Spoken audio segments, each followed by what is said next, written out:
Bueno, ahora sí vamos a entrar en materia. Entonces, dentro de nuestra introducción a la programación, lo primero que tenemos que tener claro es cómo los ingenieros abordamos los problemas, cómo los solucionamos. Y pues todo ingeniero debe tener una metodología para solucionar problemas. Y eso es lo que vamos a ver en esta clase de hoy. Obviamente no estamos hablando de problemas existenciales, no estamos hablando de problemas, no sé, sociales o culturales, sino estamos hablando de los problemas que se solucionan con física, con matemática, con informática, problemas a los cuales les podemos aplicar esta metodología. Hay problemas pues, que no se puede, a los cuales no se le puede aplicar esta metodología. Entonces, pues bueno, ¿cómo soluciona un ingeniero los problemas? Entonces, primero planeando, ¿sí? Haciendo un plan de solución a sus problemas. Entonces, lo primero que tiene que hacer, y prácticamente la primera cuestión y en lo que más fallan los estudiantes en este curso, es en esa pregunta, ¿qué se quiere obtener? ¿Sí? Y digamos, sobre todo en el segundo parcial se da uno cuenta que uno les pide haga este algoritmo, este pedacito, y hacen todo un programa, se demoran un montón de tiempo solucionando un poco de cosas y resulta que yo nada más les estaba pidiendo este pedacito. ¿Sí? Entonces, lo primero en el plan de solución del problema es analizar el problema y preguntarse qué es lo que me están preguntando, qué es lo que se quiere obtener.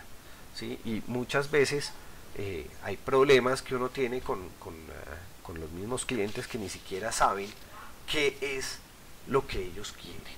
Entonces uno tiene que convertirse en medio confesor hasta lograr entender y comprender cuál es la necesidad, cuál es la problemática que hay en el problema que se quiere solucionar.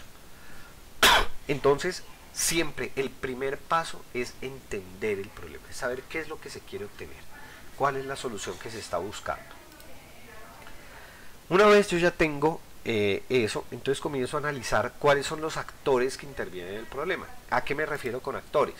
Pues a las personas o a las entidades o a los elementos que proveen datos, que reciben datos, sobre los cuales hay datos que se conocen o sobre los cuales hay datos que se deben averiguar. Esos son los actores que intervienen en el problema. Por supuesto, uno de los actores principales es el destinatario de la respuesta del problema. ¿A quién le tengo que entregarla? ¿Quién me va a pagar por haber solucionado ese problema? Entonces, bueno, ese es el primer paso, analizar el problema e identificar los actores que intervienen en el problema.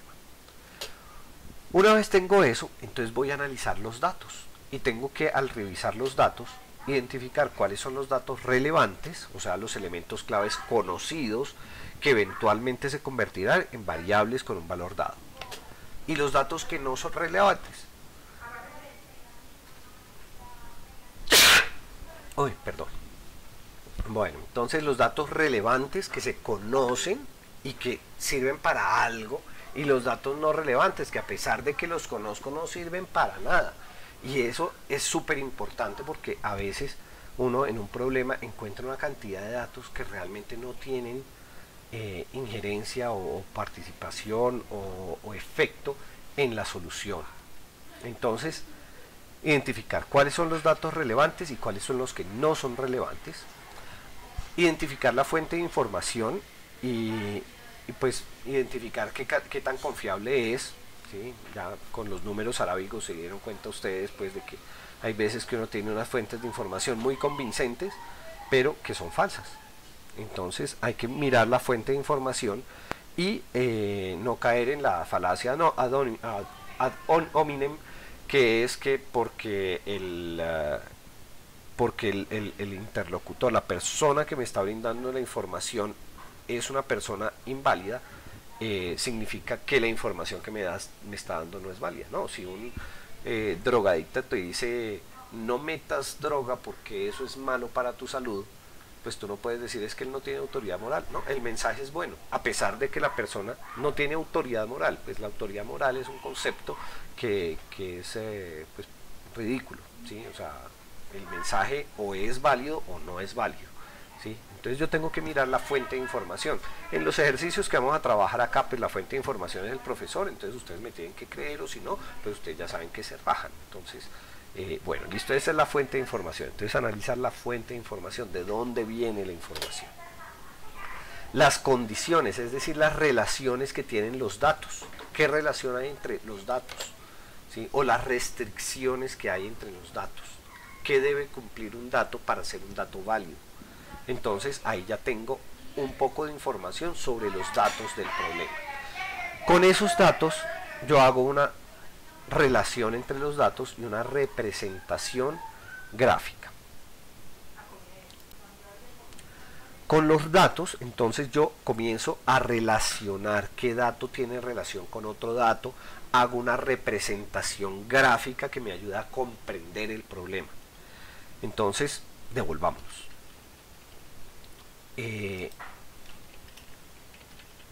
Entonces dijimos, primero, analizar el problema y entender qué es lo que se necesita, cuál es el problema, cuál es la necesidad, cuáles son los actores que intervienen, es el segundo paso. El tercer paso es analizar los datos, ¿sí? Y una vez ya tengo analizados el que se quiere, los datos y los actores, entonces planteo una generalización del problema.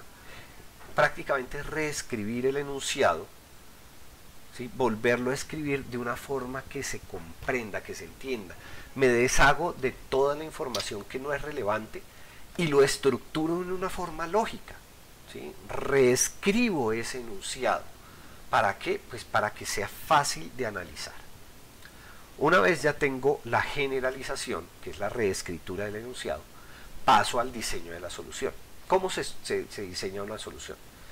Entonces primero reviso si la información que se tiene es suficiente para solucionar el problema. Hay muchas veces que hay problemas que me dan información, pero esa información está incompleta, entonces no puedo solucionar el problema y ahí paro, ¿sí? Porque no hay forma de diseñar una solución porque no tengo información suficiente.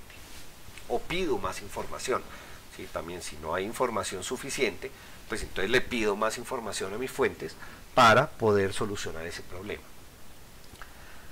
Lo segundo es averiguar si hay elementos auxiliares necesarios para llegar a la solución, ¿sí? Si necesito datos que no están en el enunciado, pero que son datos importantes para llegar a esa solución. Con eso yo analizo si la representación gráfica que hice me sirve para obtener la respuesta y divido el gran problema en problemas más pequeños, ¿sí? Uno nunca soluciona un problema no, si yo puedo solucionar problemas más pequeños, entonces yo lo que hago es soluciono los problemas más pequeños. Entonces yo divido mi gran problema en problemas más pequeños. Y una vez tengo problemas más pequeños, lo siguiente es dividir el problema en problemas más pequeños. O sea, cada uno de esos problemas más pequeños lo divido en problemas más pequeños.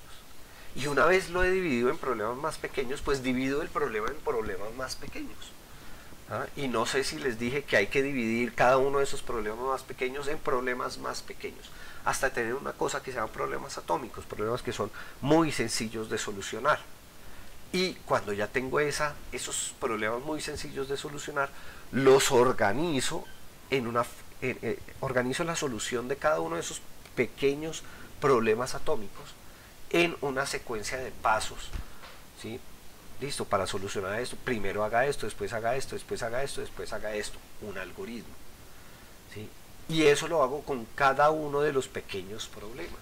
Para construir un edificio, por muy grande que sea el edificio, yo lo primero que hago es dividir el problema en la parte hidráulica, en la parte estructural, en la parte de cimentación, y la parte de cimentación, entonces en análisis de suelo, en estudio de las condiciones, bueno, todo lo que se necesite para solucionar la cimentación.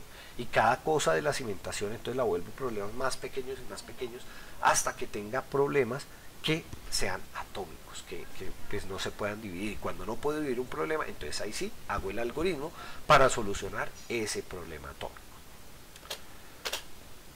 Ya una vez tengo el diseño de la solución, pues implemento la solución, ¿sí? Siguiendo el plan trazado, el diseño que hice.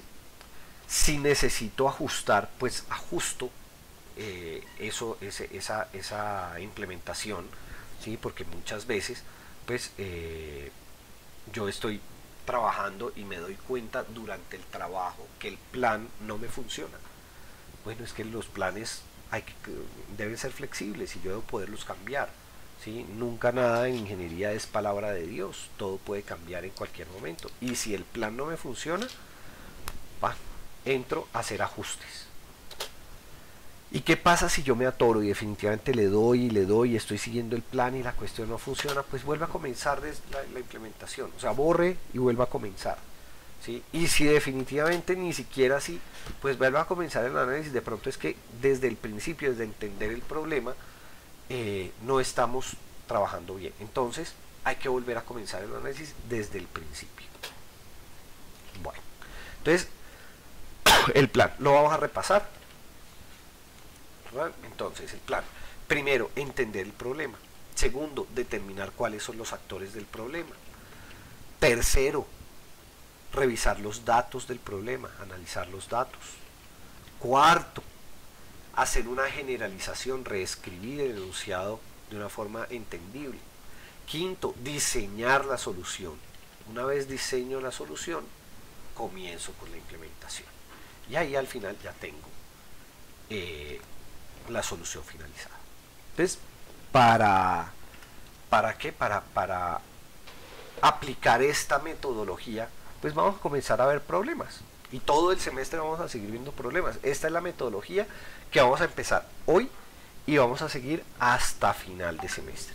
Entonces, no tienen ningún lío que apliquen esta metodología en toda su vida profesional. Entonces, el primer ejemplo: las votaciones. Me hablan que el reino de Guáliba ha cambiado recientemente su sistema de gobierno de monarquía a democracia, y las primeras elecciones tendrán lugar próximamente. Se han presentado 7 partidos políticos que tienen presencia en cada una de las 10 provincias del país. Las elecciones se llevan a cabo en todas las provincias. Con los datos de cada provincia obtenidos en las oficinas electorales, el anterior monarca debe conocer qué partido ganó en cada provincia y cuál es el ganador general de las elecciones. El ganador general es aquel que haya triunfado en el mayor número de provincias, y en caso de los empates, ganará quien haya obtenido el mayor número de votos en el país. Ya de manera posterior, el partido ganador elegirá a su líder. Entonces, ese es el enunciado. Entonces, vamos a proceder a estudiar. Entonces, voy a cortar acá este video para que ustedes pongan pausa, ¿sí? Miren este enunciado y continúen, pues ya una vez hayan ustedes analizado la cuestión. Es decir, sigan la metodología que les planteé, ¿eh? Para solucionar este ejemplo de las votaciones. Entonces tómense un cuarto de hora, ¿sí? Para trabajar esto y solucionar ese problema, o por lo menos tener una solución planteada para ese problema. Y ahorita pues yo continúo con esa solución.